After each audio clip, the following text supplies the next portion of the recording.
Good morning, folks. Welcome back to Saving Miller. It's a beautiful morning here on the farm. I've got a lot that I need to try to get done today. This weekend, I don't have my help here, so I have to do everything myself. The mini farmer and my darling took a trip to see some family, so they're having a good time, and I'm keeping busy here. So sometime this weekend I want to try to do some dirt work out there before irrigation comes next week. That's the area we're going to put the orchard, and so I need to get rid of those gates there. I've been wanting to do that for a while. There's a whole row of them there. I want to move them out of the way and put them back behind the shed over there, and eventually we'll move the carport there back as well, so we have a better view. But as I get that done, I want to try to bring the irrigation water up through here to water the trees in the front. So I need to do a little bit of dirt work, hopefully later today. First thing though, this morning I wanted to set up to do the first brew. I think I'm going to do it here, so I need to get that all cleaned up. I'll do that on a separate video just so that it's a little more concise, but I'll put a few clips in here as well. So I'm going to set up and make the first home brew here since we got here. It's just been really busy and I haven't had time to do it, but it's time to get started. So after many delays and difficulties, 2 hours later, I've got my setup here ready to go. Finally have the heat on here, heating up the hot liquor tank. Mash tun is all assembled and ready to go. And the brew kettle's there waiting for the wort. Let me show you the ingredients. So the yeast is still in the refrigerator, but I'll use a packet of dry yeast later on. And so I've got a pound of carapils, pound of 10L, 2 pounds of Vienna, 12 pounds of 2-row. So there's the grain, the mash bill. And here are the hops. I have one type of hops in this one. There are 5 ounces of Centennial hops. So that's it. Just that, yeast and water. 4 ingredients really, if you count the water. It's a warm day here, folks, 107 or so. And I decided that was a good time to trim one of the trees here. Or all the trees, I guess. So I got the mower here, finally found a way to make this thing useful. Surprising, you can get a lot of thorny branches on there. Let me show you what these things look like. This is just a terrible thorn tree, but it does provide a little shade and it looks sort of nice. Here's a mesquite variety. Most of the leaves have fallen off, and then I undertook these viney plants up here and cleaned up quite a bit of it. So I'm going to take all this stuff back there, and then hopefully soon I can run the wood chipper. This stuff will fill back in pretty nicely. It looks pretty raggedy right now, but I fixed the sprinklers here. There's these little drip lines that put a little bit of water in there. You can see it dripping. It's not a lot, but over a period of time it works. I've just had a lot of leaks with this system since I got it turned on. Here's another one. It's an underground leak, so I'll have to fix that another time. But it is nice. I have the citrus trees and the big trees and plants here on the sprinkler system now, so it saves a lot of time to get these watered. Folks, I gotta show you something here. This thing is so big, it scared me. Ran out in front of me across the sidewalk. This thing is huge. I don't even see it. Wow. It's a big lizard. There it goes. You can see it better over here. He's a bit skittish. He doesn't want to... Oh, now he's like saying, go away. This thing is big.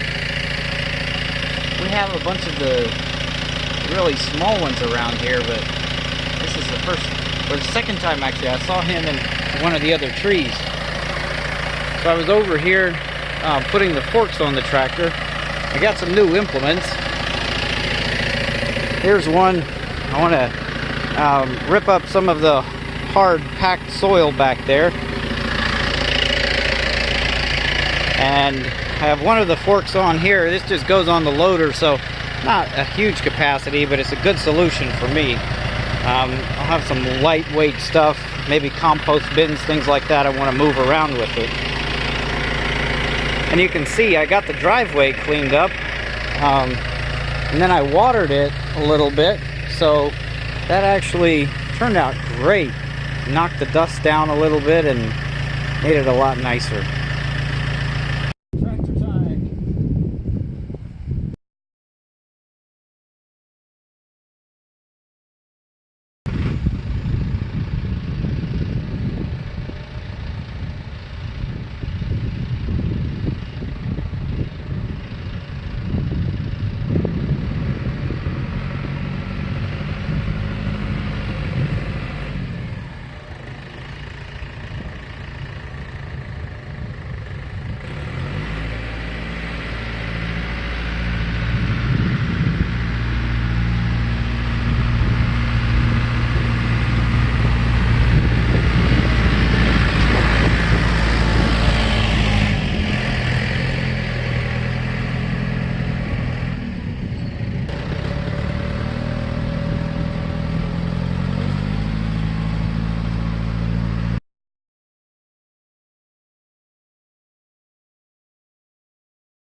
Well, that's what one man in a tractor can do.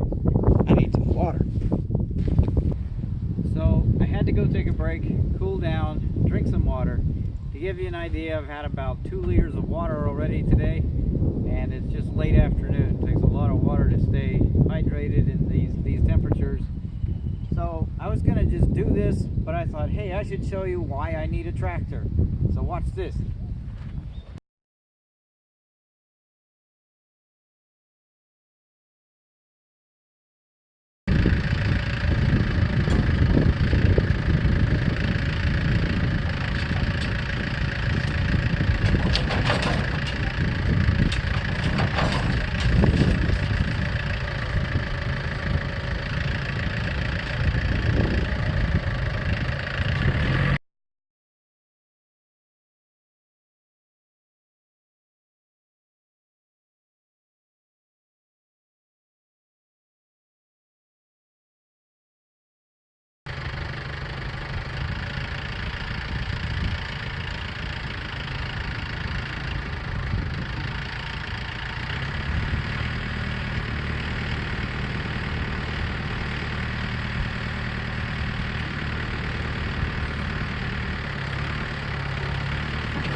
So I'm going to have to do some more work on that one with some water, soften it up, and then I'll get it out.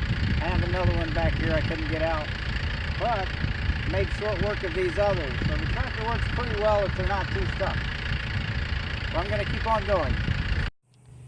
Well, folks, it's been a long day. I made some beer, did some tractor work out here, got those fence panels cleaned up. So I'll show you a little bit what I'm doing. I'm just trying to get that berm out of there so that the irrigation water can come all the way up. It's coming on Tuesday evening, so I'm trying to get that ready so it can come up here and soften out some of the berms. So I'm actually hauling the dirt out of there from these berms so that I can make one down the pasture, and I'm just doing that for control basically.